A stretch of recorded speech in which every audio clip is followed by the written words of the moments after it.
بسم اللہ الرحمن الرحیم۔ سیرت رسول صلی اللہ علیہ وآلہ وسلم باب اول 7واں حصہ۔ حضرت شیبہ علیہ السلام جو کہ عبد المطلب کے نام سے شہرت پا گئے تھے، انہوں نے جلد ہی قریش میں اعلیٰ مقام و مرتبہ پا لیا۔ ان کو بہت عزت کی نگاہ سے دیکھا جاتا تھا۔ اس میں کچھ شک نہیں کہ کوئی کتنی ہی قوی روح کا مالک کیوں نہ ہو، ماحول سے متاثر ہوئے بغیر نہیں رہ سکتا۔ ایک شخص 80 سال ایک ایسے ماحول میں رہے جہاں ہر طرح کی برائی موجود ہو، پھر بھی وہ ہر برائی سے خود کو بچا کر خدائے واحد کی عبادت کرے، ایسی شخصیت کے لیے سزاوار ہے کہ نبی کریم صلی اللہ علیہ وآلہ وسلم کا نور اس کے وجود میں رکھ دیا جائے۔ ایک ایسا صاحب کردار شخص جو ہر برائی سے پاک ہو۔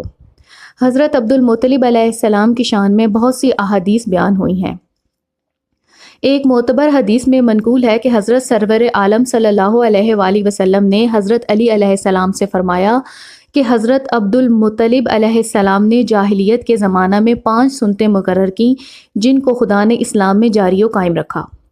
اول یہ کہ سوتیلی ماؤں کو لڑکوں پر حرام قرار دیا، جس کے بارے میں خدا نے قرآن میں سورۃ النساء میں فرمایا، ان عورتوں سے نکاح نہ کرو جن سے تمہارے آباء و اجداد نے نکاح کیا ہو۔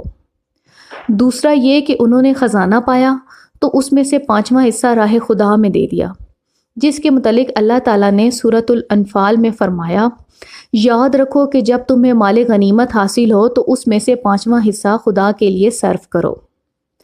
تیسرے یہ کہ جب چاہ زمزم کو کھودا تو اس کو حاجیوں کا سقایا قرار دیا۔ چوتھا یہ کہ آدمی کے مار ڈالنے کا خون بہا 100 اونٹ مقرر کیا۔ 5واں یہ کہ قریش میں طواف کی کوئی تعداد مقرر نہ تھی، آپ علیہ السلام نے 7 مرتبہ طواف کرنا مقرر کیا۔ حضرت عبد المطلب علیہ السلام نے کبھی نہ جوا کھیلا، نہ بتوں کی پرستش کی، نہ ان جانوروں کو کھایا جو بتوں کے لیے کاٹے گئے تھے، اور فرمایا کرتے تھے کہ میں اپنے پدر ابراہیم علیہ السلام کے دین پر ہوں۔